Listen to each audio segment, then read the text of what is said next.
Hey you guys, it's Peter, and welcome to my channel, Peter's Movie Reviews. And today, I want to talk about the 1973 classic, Go Ask Alice. Okay, this was nowhere on my radar to watch this week.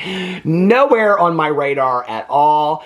But I'm actually really happy that I watched it last night. So I watched Go Ask Alice last night. It's free on Amazon Prime if you want to watch it. I think it's an hour and 26 minutes. It aired in 1973. It is based on the book of the same name, Go Ask Alice, which is by Anonymous, which is really Beatrice Sparks, but we'll get into that in just a second. I swore I had seen this movie. I'm almost positive I've seen this movie in the past. I don't know. I just don't really remember it. But what I did remember about it was that there's this scene, and I didn't remember, I read the book in the last year. I'll talk about that in a second. But the scene comes at the end of the book. So before that, I remember the scene where Alice is in this closet and she's tripping and she's like, I knew that she was like babysitting when it happened. And like she left the baby out in the room and she's like in this closet trying to get out and all this kind of stuff. And but I thought like before I reread the book, I thought that it happened earlier in the book. And it actually is like one of the very last scenes in the book and in the movie. What's interesting is when I watched it last night, she ends up in the hospital at the very end, and her face is all like got bandages on it and her hands are all bandaged up and stuff like that. And they've shown the scene where she was babysitting and it skips to her in the hospital. And I'm like, what is going on here? Like, where is the closet scene? That's what I remember is when she's like, like trying to get out of this closet. Like, that's what I remember from watching the movie. That's how I know I watched this movie back in the day. Okay, it's the closet scene. Well, I Google searched it last night, and apparently they have edited that part out of like the made-for-TV movie of Go Ask Alice, which apparently was up for 2 Emmys, because it was like, it showed like teenagers in distress. The whole movie is about teenagers in distress. I was like, why did they cut out the finest? I don't know how I saw it. I must have seen the unedited version of Go Ask Alice. I don't know how, but anyway. So last night I was looking for a movie to watch, okay? And I was like watching all these different movies. For those of you that do not know, I've been sober for 31 years. I'm active in a 12-step program, but I honor any way that people choose to get sober. I just don't want addicts and alcoholics to die or ruin their lives any more than they already have. So I love to watch movies about drugs and alcohol, addiction, recovery especially. And I was looking up different movies last night. I've seen almost every movie out there. And I was looking up recovery movies last night, and somehow Go Ask Alice came up.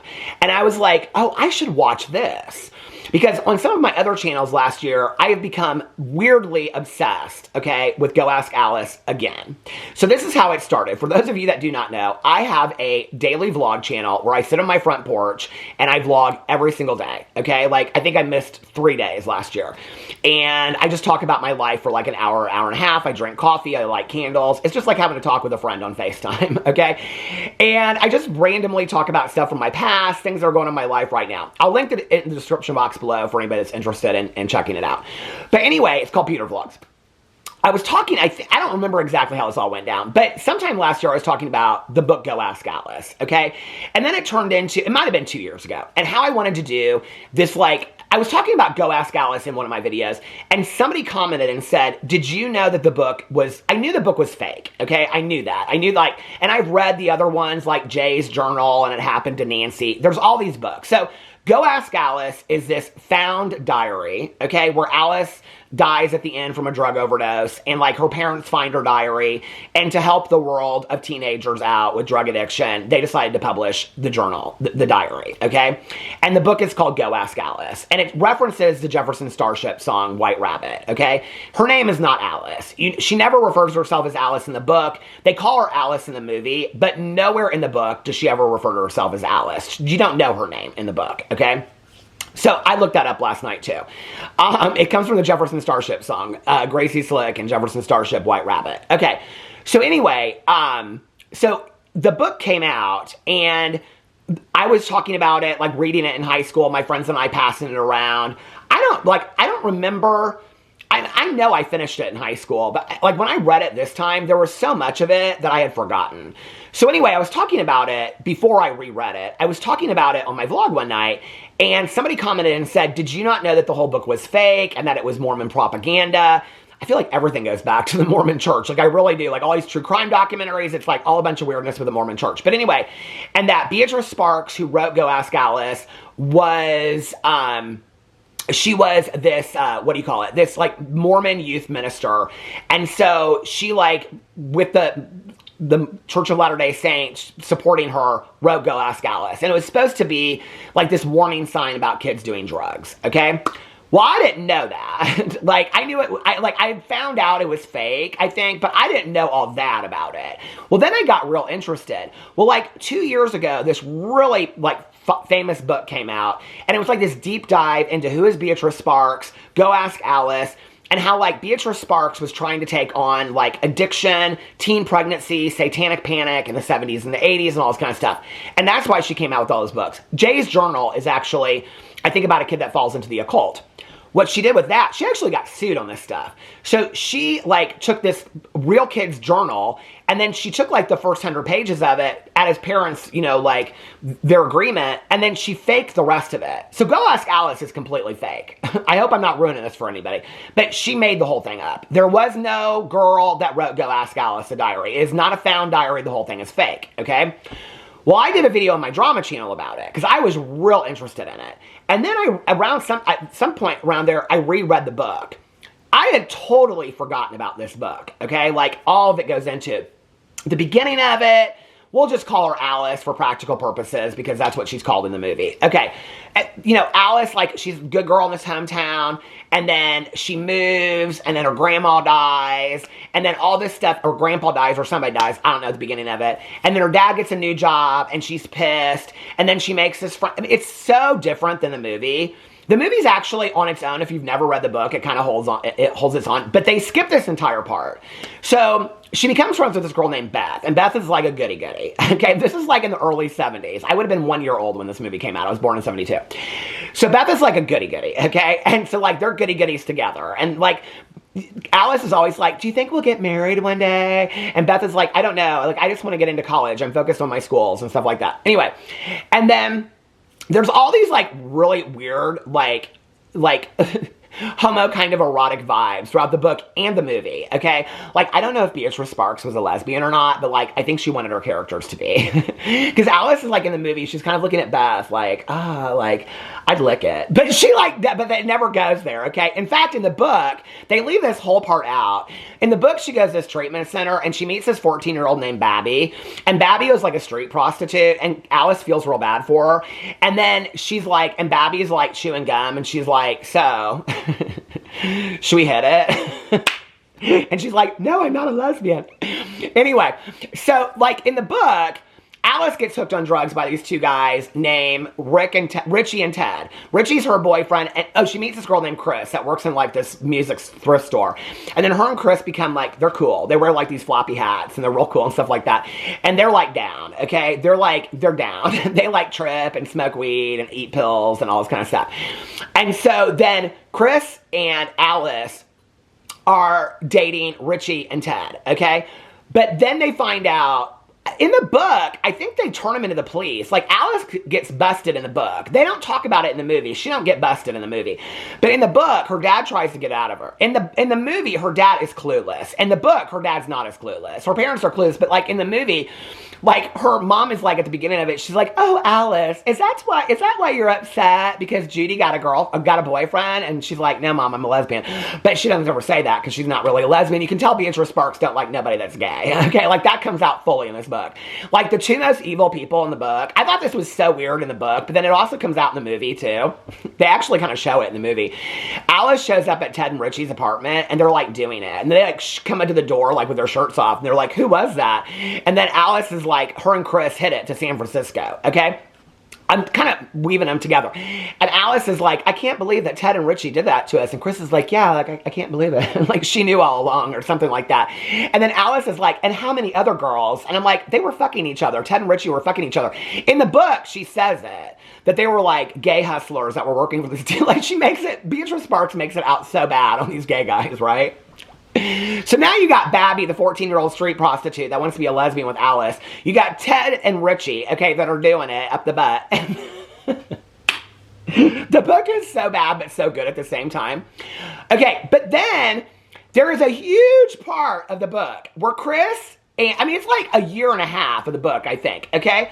Like where Chris and Alice, I didn't realize like how complex this book was until I watched the movie last night. In the book, Chris and Alice go to San Francisco, to the Berkeley area, okay? And they get this apartment, and they work for this woman named Sheila, okay, at some point. And Sheila's basically like a pimp, okay? And she's got like this high-rise apartment. And like they start, I think it's Chris that starts working in her jewelry store. And then they end up like living with Sheila. And I think Chris is like sleeping with Sheila at one point, like sleeping with Sheila, okay? And then like Alice is like, we gotta get out of here. But before all this, they like start this like hangout place. It's real weird in the book. It's like a store, but then people just come and hang out and listen to music, and like they can buy, like Alice and Chris like think they're gonna pay their rent because they buy like all these Pepsis. It's so dumb. And they're like, we'll buy them for 5 cents and we'll charge them 10 cents for like these Pepsis. Well, they just, all these like loser kids just sit around. I was one of those loser kids. Just sit around in their apartment and get high, and they charge them for soda. Like, who is paying for soda, okay? And they're like, we really got it going on.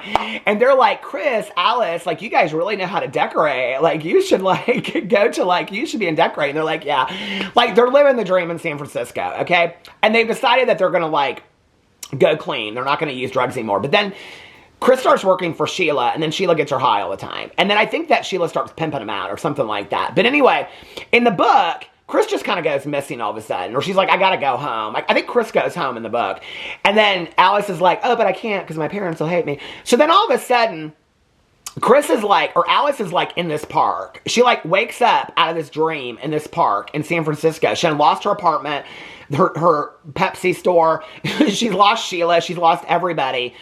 And she meets this pregnant woman in the park. And she's talking to this pregnant woman about, like, where is she and how did they get there? And this pregnant woman's like, this pregnant girl, she's like 15 or something like that. It's this whole part in the book. And she's like, even in the book, she's like lost her diary at times. Like, she's writing on scraps of paper. And then she decides that she's going to go to this church. And she talks to this priest, who in the movie is Andy Griffith, by the way, okay? And she goes to talk to this priest, and the priest calls her parents, and then she goes home, okay? But she goes home for a while, and then she uses again, and then she goes to treatment. In the movie, it's all confusing. But the movie completely skips the San Francisco part, okay? Completely skips the entire 100 pages of San Francisco in the book, okay? Obviously, because it had to be an hour and a half long because it was made for television. But in the movie, they don't open no store. There ain't no Sheila. They ain't selling no Pepsis. In the movie, they're on a bus. They don't even know where they're going to, okay? I mean, it was kind of smart how they did it in 1973. But she wakes up on this picnic table in the park, and who does she see? Mackenzie Phillips from One Day at a Time. Mackenzie Phillips, love her, okay? And I started to want to sing the song, The One Day at a Time. Remember that song? Anyway. And she's like, where's Chris? And her name in the show is Donna or something like that. Dolores or something. She's like, I'm Dolores. And she's got no shoes on. And she's like, I don't know Chris. And she's like, where's Chris? Alice is like, where's Chris? She's like, I don't know. She goes, how long have we been hanging out? And she goes, forever, man. Forever, man. And she's like, I think I'm going to go to that church. Well, then Alice is trying to like hook up, like she's trying to hook to make some money, and she ends up like nobody wants to buy her. So it's kind of sad, honestly, but so she sits on this trash can in the alley and she's reading her journal. Well, that's how they go back and they explain the year of the book that they didn't have in the movie. But it's not Sheila, and I think maybe this part was in the book. It's like some old couple. I feel like that part was in the book. That's like feeding them drugs and doing horrible shit to them and all this kind of stuff. So then the priest, Andy Griffith, he calls her parents, and then she ends up in this treatment program. Well, the treatment program, they don't even explain. Okay, there's a lot that goes on this treatment program, okay? In the treatment program, she like meets all these people, not just Babby, but Babby was my favorite character. But then she like becomes like the junior counselor. Like, because, like, after 2 days of being sober, I worked in a treatment program. I was like, oh, she is schooling these people. She's trying to get out of here so she can go get drugs again. She's like, so in the movie, the way they show it is they're having, like, this group outside, like, this jam session. And she's like, see, but, like, and this guy's, like, talking about, like, doing drugs. And she's like, but see, when you're talking, I'm getting high. And she's getting high from me getting high, and you're getting high. And so us talking about it is us just getting high, and I'm fucking done with this. And so then she goes home, and she surprised people. And the whole part about her having, like at the beginning of the book, she was dating this guy. They don't even include him in the book. And she thought she was going to marry this guy and give him her virginity and everything like that. That don't even happen in the movie.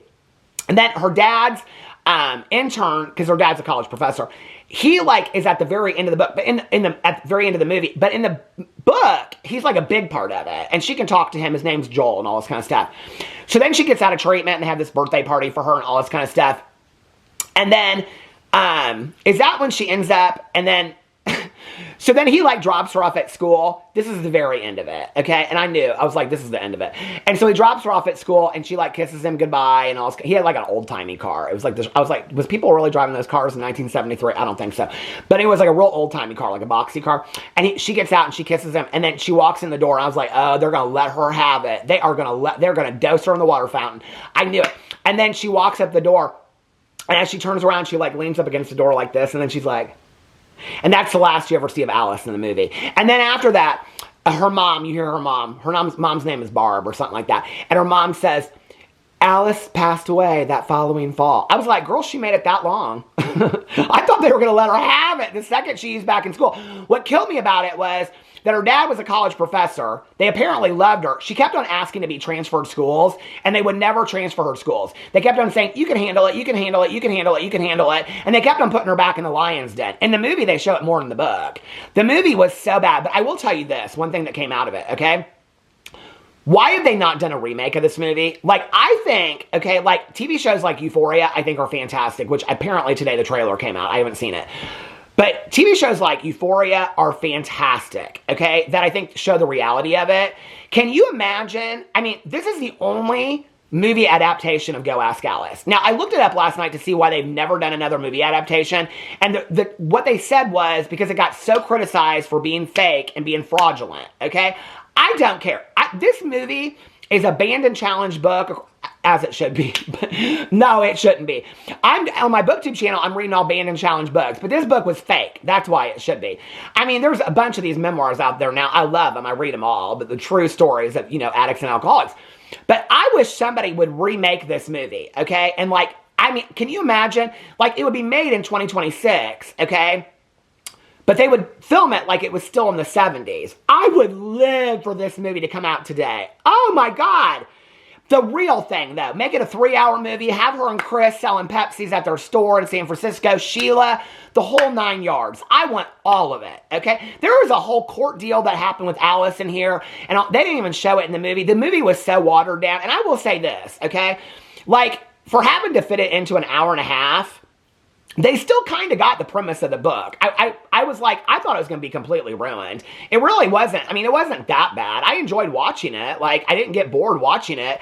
I just kind of kept on watching for like, because I had read the book just recently. I was like, well, is this in there? Is this in there? And then I was kind of interested in like how they like redid it. I'll tell you, I didn't think it was it wasn't, I mean, it's dated, but actually even being like coming out in 1973, a lot of things they talk about, I was like, that's pretty liberal for 1973, I would love a remake of this movie today. I would love a remake of this movie today. I don't know why nobody is doing this. I think it would be genius. Anyway, have you seen this movie? If you watch it on Amazon, I will tell you the closet scene isn't in there. But anyway, let me know what you think in the comment section below. I love you guys. Any movie requests, put in the comment section below. By the way, I will be covering all the Oscar-nominated movies and doing my predictions before when they come out on the 20th. I love you guys, and I will see you tomorrow. Bye.